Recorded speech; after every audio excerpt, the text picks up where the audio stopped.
अपने वरेण्य गुरु भ्राता इस कालखंड के प्रथम शिव शिष्य साहब श्री हरिरानंद जी को सादर आमंत्रित करते हैं कि वो मंचासीन हो और आध्यात्म के जगत में हमारा मार्गदर्शन करते हुए हमें आशीर्वाद दें कि हम उनके इस पुनीत संकल्प में सहभागी बन सकें। साहब श्री हरिरानंद जी। गुजरात के इस शहर में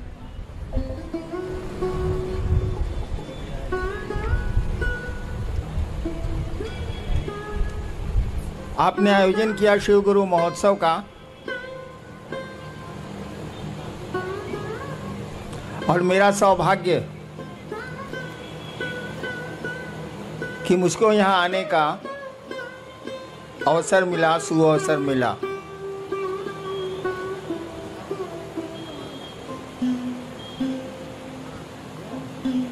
मैं मंच पर मुझको दिक्कत होती, इसीलिए मैं कुर्सी पर ही रह गया।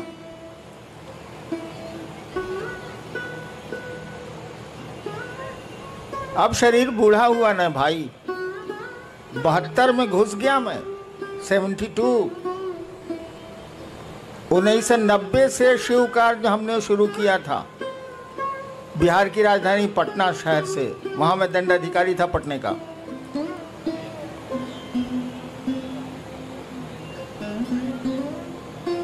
उन्नीस साल हो गए ना, क्या सर?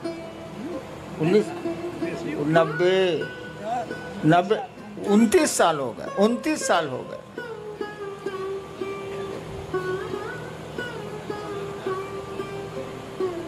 पहले तो इस बात को आप समझ लीजिए, शिव शिष्यता में आदमी गुरु नहीं है। शिव शिष्यता में इंसान आदमी गुरु नहीं है। शब्द ही बोलता है शिव शिष्यता, यानी भगवान शिव की शिष्यता। यहाँ गुरु हम लोगों के हैं भगवान शिव। यहाँ किसी को गुरु मत मानिएगा, गुरु मत समझिएगा। शिव शिष्यता में सभी शिष्य हैं, सभी भाई बहन हैं। गुरु तो एक है, जो महादेव है, जो शिव है। और शिव गुरु महोत्सव या शिव गुरु चर्चाओं में उपदेश नहीं दिए जाते।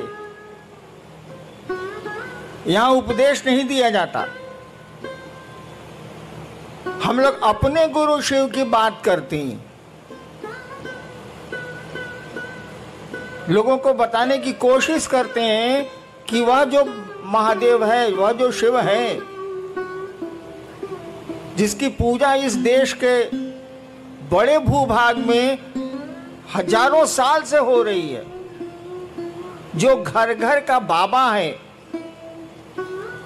आप लोग भी जानते होंगे, बिहार में तो ये कहावत प्रचलित है, चंदा मामा सबके मामा, शिव घर के बाबा। शिव घर के बाबा, चंदा मामा सबके मामा। यानी बाबा तो वो है, और पोतों को और परपोतों को या फिर नीचे बाबा की संपत्ति में सुख भोगने का अधिकार है। भारत का कानून भी कहता है। और हम लोग ले भी रहे हैं, हवा उसकी, जमीन उसकी, पेड़ उसके, नदियां उसकी, समुद्र उसके, सब कुछ उसका, हम उसके, तो भोग भी रहे हैं। हमने कहा कि उसी बाबा से सीखने की कोशिश करो, तो उसी महादेव से सीखने की कोशिश की जाए। मैंने कोशिश की थी, आपको मंडल सर ने बताया कि 15 साल तक मैं भी बचपन से भटकता रहा। मेरे फादर एसडीओ थे, उनको खराब लगता था कि बच्चा मेरा, बड़ा बेटा है, श्मशान में घूमता रहता है। 15 साल भटकने के बाद तरह तरह की क्रिया, तरह तरह के लोग, तरह तरह के साधु, तरह तरह के अघोरी। अफसर का बेटा था, छूट तो इतनी थी ही और सम्मान भी था। एक दिन स्मशान में बैठ के मैं सोच रहा था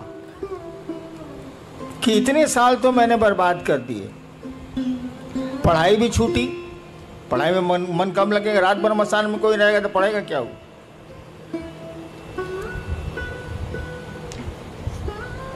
एक मेरे मन में ख्याल आया, देखिए शिव शिष्यता है क्या, मैं आपको बताना चाहता हूं, मैं अपनी कहानी नहीं सुनाना चाहता।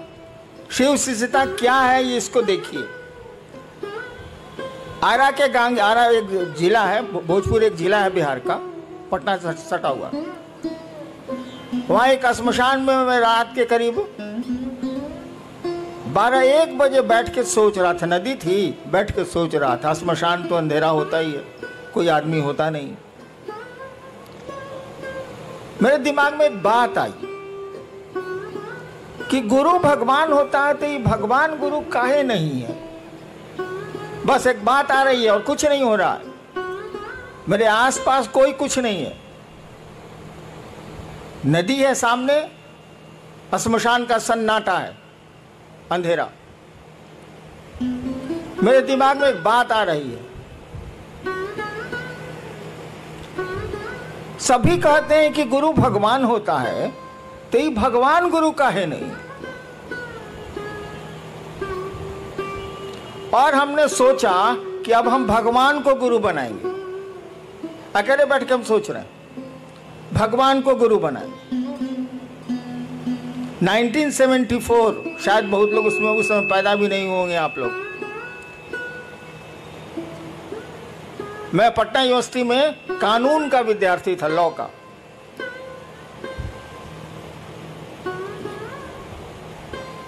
और जब मैंने सोचा कि मैं भगवान को गुरु बनाऊंगा तो भगवान की तो कोई छवि मेरे दिमाग में थी नहीं, मैं तो श्मशानी था। मेरे पिताजी मेरी माँ को कहा करते थे, वो बिहार के टॉपर थे, मेरी माँ को मेरे पिताजी कहा करते थे, अब दोनों नहीं है। कि जानती है मलकिनी, शिव को भगवान कहा जाता है भारतीय किताबों में। तो मैं गुजरता रहता था तो सुनता रहता था, हमको मतलब कुछ था नहीं। शिव को भगवान कहा जाता है, वह तो मैं अब मैं भी खुद समझा लूंगा कि शिव को ईश्वर कहा जाता है, महेश्वर कहा जाता है, क्या नहीं कहा जाता है, और ईश्वर को शिव कहा जाता है। लेकिन उस दिन मेरे दिमाग में कुछ नहीं था, खाली यही सुन रखा था मैंने कि शिव को भगवान कहा जाता है। तो जैसे मेरे दिमाग में आई ये बात कि मैं अब भगवान को गुरु मानूंगा, अब इंसान को मानूंगा ही नहीं, तो शिव मेरे दिमाग में आए। कहे बाबूजी तो कहते हैं कि शिव ईश्वर का नाम है। मैंने शिव को गुरु मान लिया उसी क्षण। नवंबर का महीना था, देखिए आज 30 नवंबर भी है, तिथि तो याद नहीं है, यही महीना था वो। और यहाँ तो ठंड पड़ती नहीं है, उस इलाके में थोड़ी ठंड आ गई। और मैंने शिव को गुरु मान लिया, सो मोटो, मैंने हिंदी बोलूं तो अपने मन से। किसी ने हमको नहीं बताया, ना मैं जानता था कि शिव गुरु है, मुझे कुछ पता नहीं था, मैंने मान लिया। आगे की घटनाएं तो बहुत लंबी चौड़ी हैं। मैं ये आपको सुनाना चाहता हूं कि मात्र एक ख्याल, मात्र एक विचार मेरे मन में उठा था 1974 के नवंबर में। मैं कॉलेज का विद्यार्थी था और उस ख्याल पर मैं खड़ा रह गया, उस विचार पर मैं खड़ा रह गया। और आगे की घटनाओं ने ऐसा मोड़ दिया। आपको तो विश्वास भी है शिव पर।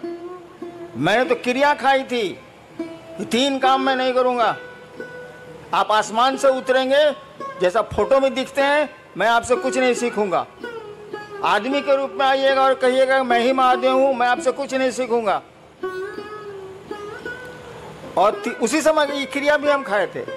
और तीसरी शर्त मैंने बनाई थी कि जब गुरु ही बदल लिया, जब मास्टर मेरा बदल गया, तो पहले का मास्टर साहब का पढ़ाई कौन सी पढ़ना है। और मैंने छोड़ दिया, छोड़ भी दिया, उसी क्षण से छोड़ दिया।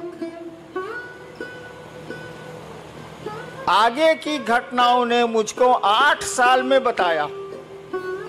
8 साल तक मैं चुप रहा, किसी से कुछ नहीं बोलता था। अरे डिप्टी कलेक्टर था, ये काम करना ही है, कचहरी जाना ही है, ये करना वो करना, वो करता था। अपनी पत्नी को छोड़ के मैंने किसी को नहीं कहा कि मैंने शिव को गुरु माना। 8 साल तक मैं चुप रहा। मुझको लगता था कि आदमी धोखा देगा तो उसको पकड़ के चारों गाड़ियों देंगे, सारा ये महादेव धोखा देगा तब क्या करेंगे, इसलिए मैं बोलता ही नहीं था कि ना बोल पे नहीं करेंगे। और मंडल सर ने बताया कि जब मैं मधेपुरा में मजिस्ट्रेट था और पुराने मित्र मेरे शमशानी आए मिलने के लिए, तो उन लोगों ने कहा कि हमको मालूम है। हम कह रही साला हम तो जानबे ना, हम किसी को बोल भी नहीं किए, इसको कैसे मालूम है कि शिव गुरु है। तब उन लोगों ने बताया कि किताब में तो लिखा हुआ है कि शिव गुरु है। तब माथा पीटा, जब किताब में लिखा हुआ है कि शिव गुरु है, घर में लइका, नगर में ढिढोरा, साला महादेव घर घर का बाबा है, और तब कहाँ बहुआ रहे हैं लोग भाई। अपने बाबा को गुरु मानेंगे, देखेंगे पढ़ाता है कि नहीं पढ़ाता है, नहीं पढ़ाता है तब कहेंगे कि साला नहीं पढ़ाता है, लेकिन वो पढ़ाता है, वो गुरुओं का गुरु है। जगत गुरु शास्त्रों ने उसको कहा है, विश्व गुरु कहा जाता है शिव को।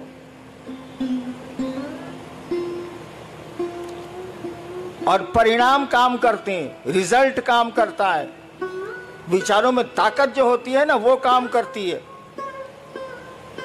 मैं तीसरी बार शायद सूरत आया हूं, या दूसरी या तीसरी बार। कहां कहां जाऊंगा, कहां कहां जाता हूं। अब तो शरीर भी काम उतना नहीं करता है, लेकिन शिव का काम हो रहा है कि नहीं। एक बहुत बड़े पत्रकार ने मुझसे पूछा कि पूरे देश में शिव गुरु का काम चल रहा है, मैं तो घूमता हूं, इसका रहस्य क्या है। हमने कहा इसका रहस्य कुछ नहीं है, मैं कहां जाता हूं, 32 साल तो सरकार में था।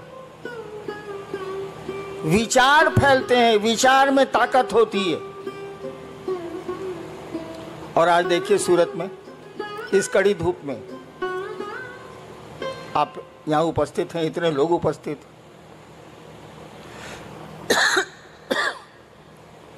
आइए देखते हैं कि आपने लिख के क्या भेजा। ज्यादा देर बोलूंगा तो मैं 4 महीने से बीमार हूं, इसे बीच में ब्रेक दे रहे हैं। देखते हैं आप क्या लिख के भेजे हैं। जी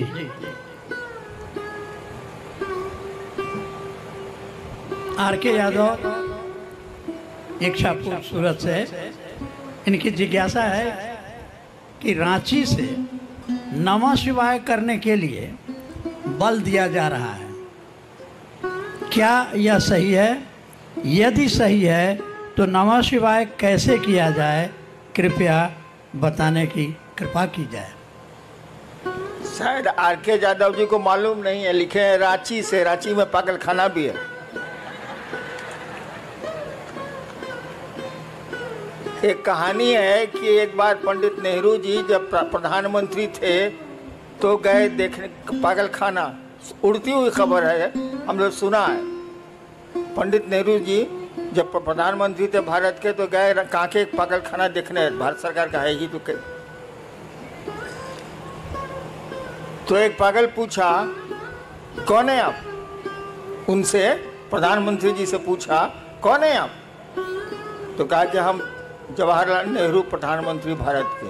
कहा हटते हैं कि नहीं यहाँ से, जे आता है यहाँ प्रधानमंत्री अपने को बोलता है, हटिए हटिए यहाँ से। यादव जी ने गलती कर दी, लिख दिया रांची से, तो वहाँ पागल खाना भी है। और रांची का लोग अमूमन जो कांके ब्लॉक है, कांके ब्लॉक में रहता है, हम उसी में पड़े रहते थे, इसीलिए मेरा थोड़ा ढीला भी है। मैंने कहा है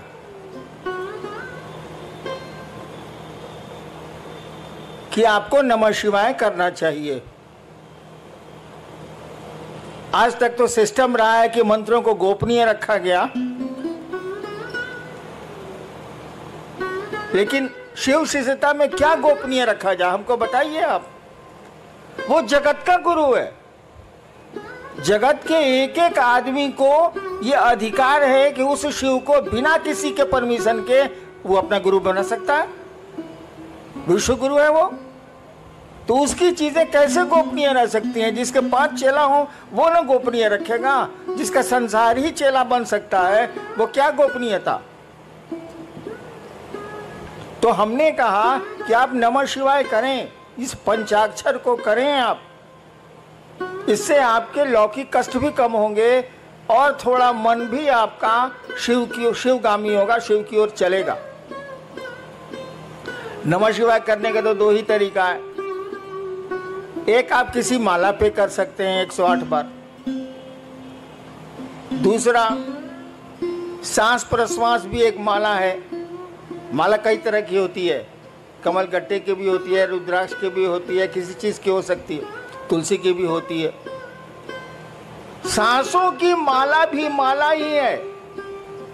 हमारी आपकी सांस चलती है ना, ये 24 घंटे में 27,600 बार चलती है, जैसा मुझको याद है। यानी सांसों की भी माला है। सांसों की माला पर मंत्रों का आवागमन, मंत्र आए और गए, आवागमन देखा जाता है। तो नमः शिवाय जो आपका शिव का पंचाक्षर मंत्र है, आपके गुरु का मंत्र है, उसको सांसों पर चढ़ाइए नमः और शिवाय सांस से जाने दीजिए। ये आप जब याद पड़े 5 बार, 2 बार, 3 बार अपने गुरु को प्रणाम करिए नमः शिवाय से। खिचड़ी मत करिएगा।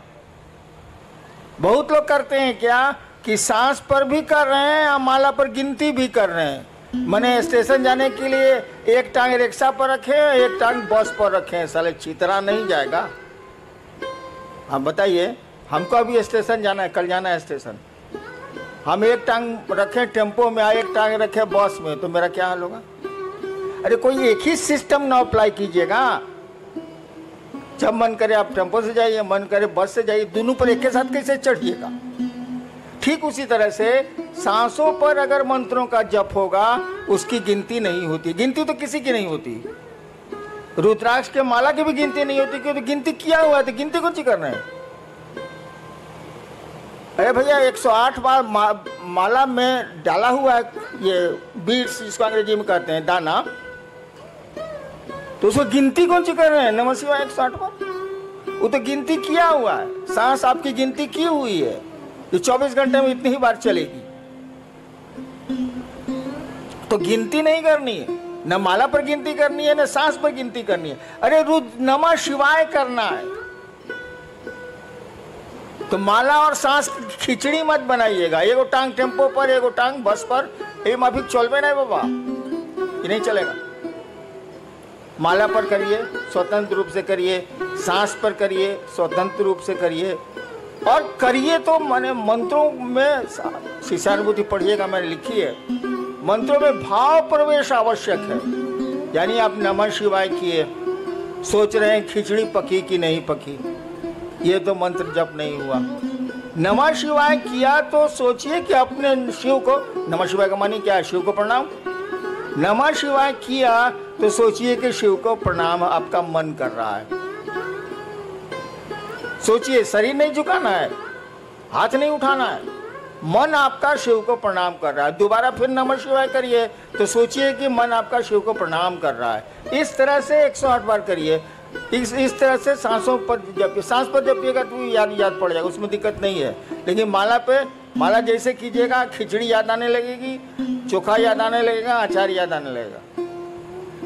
इसीलिए सोचिए कि नमः शिवाय का अर्थ होता है शिव को प्रणाम। आपका मन शिव को प्रणाम करे, तब नमः शिवाय का अर्थ हुआ। नहीं तो नमः शिवाय का क्या अर्थ? नेक्स्ट।